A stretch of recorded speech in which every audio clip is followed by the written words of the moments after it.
대한민국은 대통령 욕을 해도 안 잡아가고요. 그러게요. 이 나라 헬조선이라고 해도 안 잡아가요. 저는 그러게 제가 지금 너무나도 이렇게 죄스러운 게 그 땅에 있을 때는 내가 그 죄인들 통제하는 사람은 나는 응당한 줄 알고 항상 그저 죄인들과 이렇게 허영질하면서 살았던 게 내가 타고난 뭐 나는 운명인 줄 알고 살았잖아요. 지금도 그 땅을 위해서 많은 사람들이 대한민국 사람들이 통일을 위해서 많이 외치고 있잖아요. 그래서 저는 정말 한국에 와서 항상 고마움에 있는 게 저희는 싸우자고 했는데 대한민국 사람들은 북한을 위해서 도와주려고 하는 그 마음을 가지고 있는 게 너무 고맙더라고요. 그렇죠. 예. 시청자 여러분 안녕하세요. 강은정 텔레비전의 은정입니다. 오늘은 또 새로운 초대 손님을 모셨는데요. 자기소개 좀 직접 부탁드릴게요. 네, 안녕하십니까. 우리 강은정 TV를 사랑해주신 우리 시청자 여러분 반갑습니다. 인천 논현동에서 온 임혜진입니다. 논현동 밝혀도 됩니까? 그랬습니다. 논현동 많이 부탁합니다. 논현동 살아보니까 어때요? 설해포구 있어가지고 너무 좋습니다. 설해포구요? 네. 설해포구 유명하잖아요. 못 가봤어요. 못 가봤어요? 네. 대한민국의 설해포구 축제하면 유명한데 못 가봤다니 참 섭섭하네요. 10월 달이면요 대한민국의 물고기 축제라 하면 설해포구 축제가 유명하거든요. 바다 축제 유명해요. 언니 올해 꼭 오세요. 알겠어요. 네, 올해 내가 초대할게요. 그때 좀 연락 좀 해주세요. 알겠습니다. 그때는 제가 출산을 하고 출산 많이 그렇죠. 좋아져서 그때는 아마 아기 100일도 지날 것 같은데 지금 언제 나올지 모르는 아기가 뱃속에 있어요. 그렇구나. 그래도 너무 네. 고우셔. 감사합니다. 네. 애기 엄마 나 이렇게 또 고운 줄은 또 처음 봤어요. 마지막 막달 애기 엄마가 이렇게 고운 줄은 원래 우리가 임산부라 하면 거의 많이 부은 줄 알았거든요. 근데 너무 고우셔. 한국에 와서 좋은 화장품 바르고 잘 먹고 역시 그러니까. 잘 먹고 이쁜 걸 바르니까 그 또 맞아요. 이쁜 거 듣고 보잖아요. 근심 걱정이 없잖아요. 맞아요. 맨날 무슨 뭐 전투하자 타도하자 이런 걸 안 보니까 그거를 안 보니까 맞아요. 태아에도 얼마나 좋겠어요. 그렇지. 북한에서 임신됐으면 맨날 전투하자 할 뻔했네요. 맞아요. 쳐 죽이자 이런 말만 듣고 얼마나 안 좋았을까요, 태아에도. 그렇지. 저희가 어릴 때부터 항상 우리가 목소리 높은 이유가 있어요. 맞아요. 저희도 엄마 아버지가 아마 우리 뱃속에 있을 때부터 항상 쳐 죽이자 이런 것만 배운 것 같아요. 예, 제가 그래서 목소리가 높아요. 목소리 좀 차분하게 해볼게요. 그래요. 우리 임혜진 언니는 북한에서 네. 국경경비대 특무상사를 하셨다면서요? 국경경비대가 아니고요. 네. 조선인민 경비대라고 하는데 네. 아마 그 경비대라고 하면 북한에서는 거의 국경경비대를 생각하고 있잖아요. 네. 북한에서 경비대라고 하면 국경경비대가 있고 또 저희가 보위부 소속이에요. 정치범 수용소 있잖아요. 그렇죠. 예, 정치범 수용소 소속이 경비대 소속이에요. 북한에서는 영어를 그렇게 그렇죠. 쓰는구나. 예, 그래서 저희가 있었던 데는 경비대 소속이지만 저희는 국가 경비대에 있었다 그 말입니다. 그러면 정치범 수용소 갔어요? 제가 그 안에서 살았어요. 수용소 안에서요? 네, 저는 어렸을 때 아버지가 수용소 직원으로 발령을 받아가지고 들어가시다 나니까 제가 어릴 때 이사를 가서 거기서 학교 다니고 그다음에 또 사회생활도 거기서 하다 나니까 저는 거의 북한에서의 절반 인생을 거기서 살았다. 그러면 여러분들이 생각했을 때는 그러면 죄인을 살았는가? 아니고요. 관리 일꾼으로. 관리 일꾼으로 살았다. 정말 지금 생각하면 저도 그곳에서 살 때는 사실 몰랐어요. 그래서 그곳이 전부인 걸 알고 살았는데 사실은 정말 대한민국에 와서 살고 보니까 내가 어떻게 그곳을 살았던지 오늘 여기 오면서도 내가 차를 몰고 오면서도 그곳에선 차란 것도 없이 내가 항상 보고 싶은 것도 못 보고 살면서도 이곳이 행복이다 하고 살고 참 어리석은 것 같았어요. 아니 근데 저는 더 놀라운 게 우리 언니는 그나마 죄수들을 관리하는 입장이잖아요. 그 죄수들의 심정은 어떻겠어요? 그러니까 어때요? 어떤 사람들이 들어와요 거기는? 그 죄수들이라 하면 사실은 저희도 잘 모르겠어요. 응당 그 사람들은 죄인인 줄 알았어요. 왜? 죄수들이라는 것은 그냥 너희들은 어릴 때부터 죄인인 거다 이렇게 생각을 했어요. 근데 제가 86년도쯤 돼서 어느 정도 좀 컸을 때 그 관리소에 죄인들이 한 15,000명 정도가 집단으로 이동해서 들어온 적이 있어요. 항해도 쪽에서 많이 들어왔어요.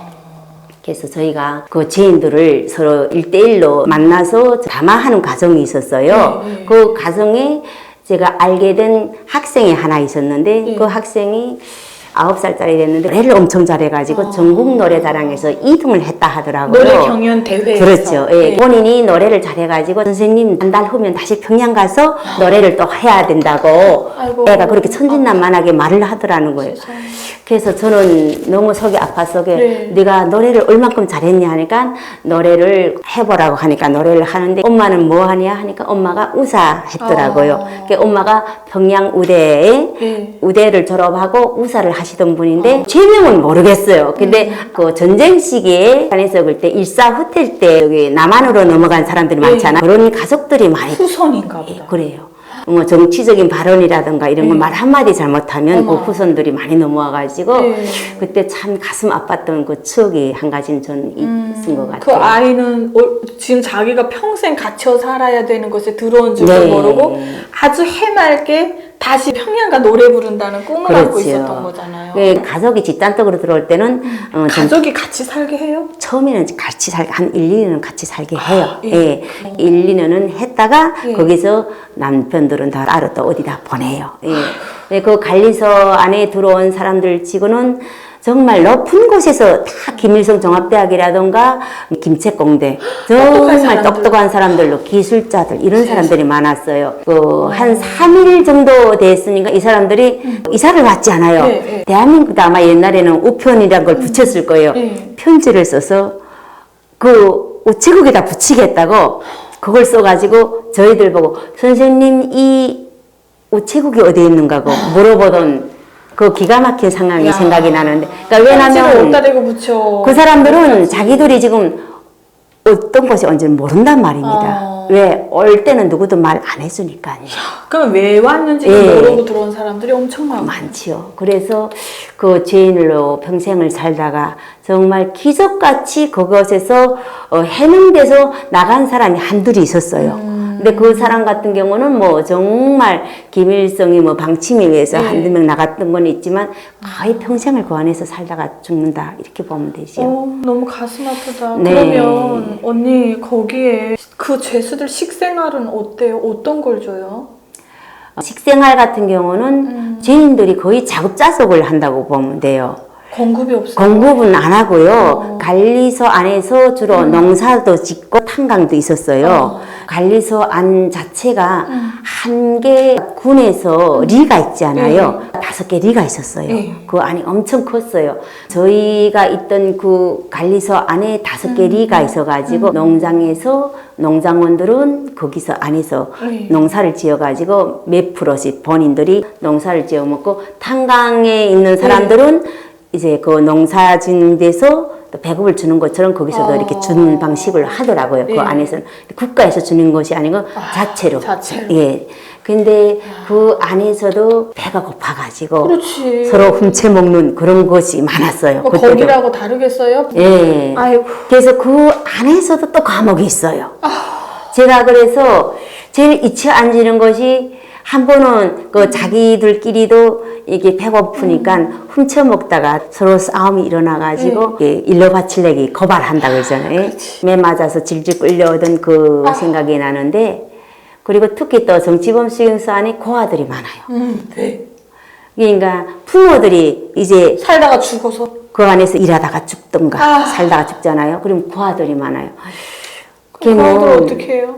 그 아이들은 부모가 죄인이라는 이유로 그 애들도 죄인이 되는 것이요. 연좌제 때문에.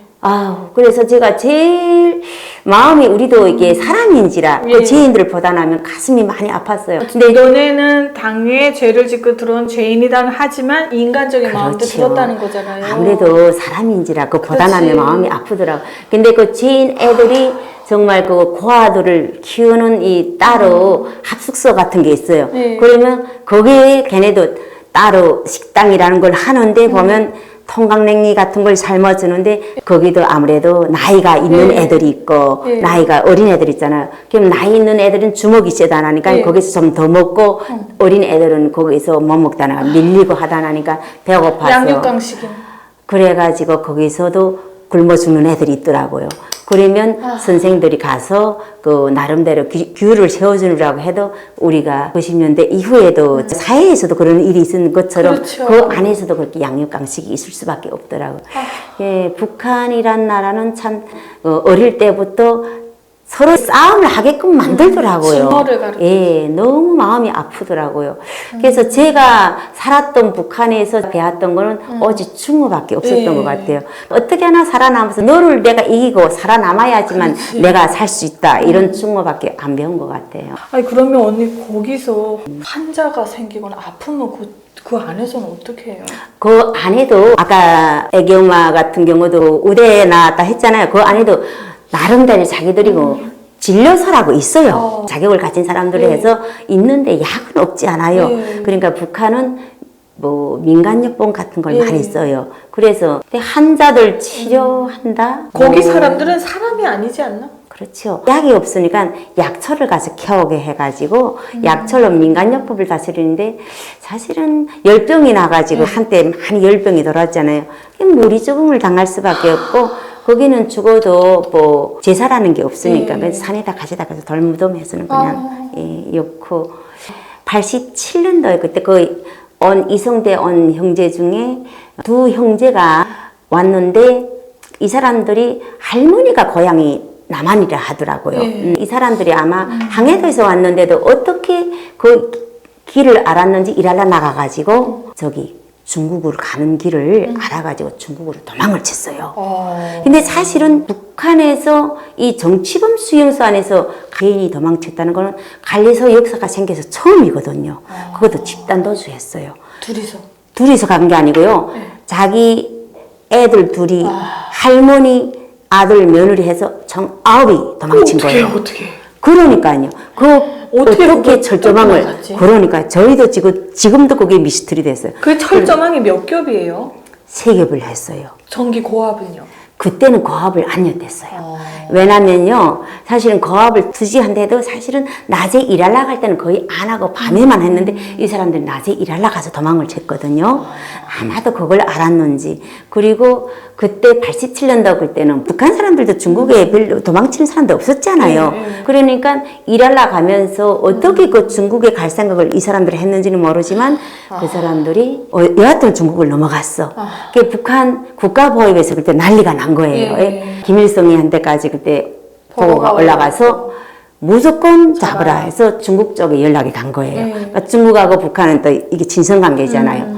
그러니까 중국 쪽에 연락이 갔어. 그러니까 우리 그 관리소 안에 비상이 걸린 거예요. 그때 저희가 그래서 거의 20일 동안 자지 못해가지고 총 그 관리소 안에서 완전 밤마다 그 경비 서고 난리 났는데 20일 만에 이 사람들이 중국에서 잡혔거든. 어떡해. 잡혀서 넘어왔어. 그 사람들은 한국으로 오려고 했을 건데 분명히. 근데 왜 잡혔냐면 애가 감기가 걸렸대요. 그러니까 너무 기침을 심하게 하니까 아마 감기약을 좀 얻으려고 민가에 갔다가 그 민가에다가 아이고. 조치를 했는지 거기서 누가 고발을 했는가 봐요. 근데 이미 이 사람들은 도망칠 때도 주음을 각오했는지 빵을 했는데 쥐약을 타여서 빵을 해가지고 갔대요. 거기서 그 빵을 먹었는데 그 한 20일 지났잖아요. 그러니까 그 효과가 없어가지고 할머니만 돌아가시고 나머지는 잡혀서 온 거야. 지금도 있지 않는데 내가 세상에 태어나 처음 그때 저는 교수형이란 걸 받고 사형 집행하는 걸 봤거든요. 아마 교수형은 북한에서 안 해봐서 모르잖아요. 저도 딱 한 번 봤어요. 교수형 일반 사람 일반도 보여요. 화형은 못 봤는데 교수형 보여요. 저는 그때 정치범 수용소 안에서 처음을 봤거든요. 그때는 87년도였잖아요. 저 때는 2000년대. 아, 그랬구나.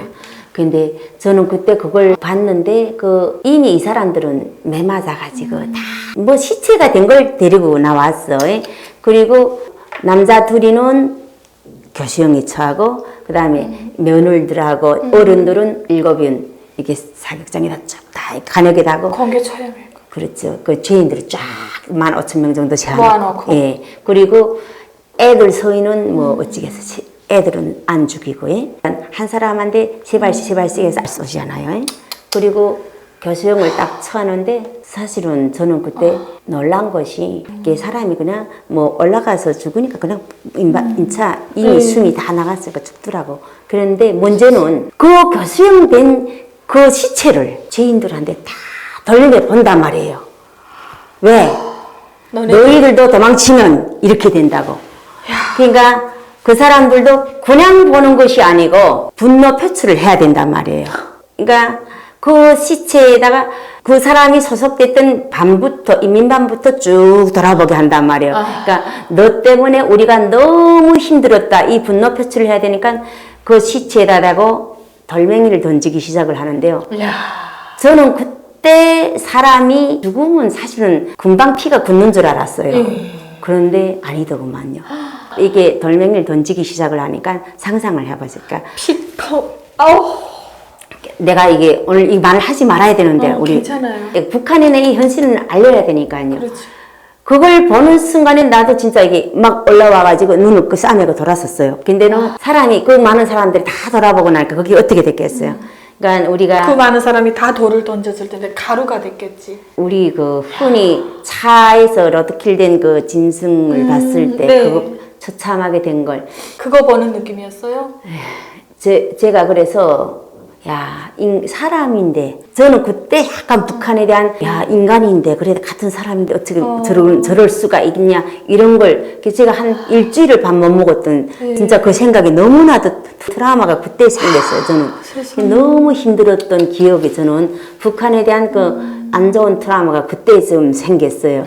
그리고는 아 그래 북한이란 나라가 죄인들이니까 그랬겠지. 그때는 그렇게 생각을 했어요. 근데 그 사람들이 무슨 죄를 지었어요? 그렇죠. 제가 정작 죄인 돼 보니까 진짜에 죄인이란 게 별거 없더라고요. 이거 그 코에 걸면 커버린 거죠. 맞아요. 그러니까 이제 얘기 들어보니까 거의 다 남한 후손들 네. 그리고 똑똑하고 좀 많이 배운 사람들이 많이 들어왔네요.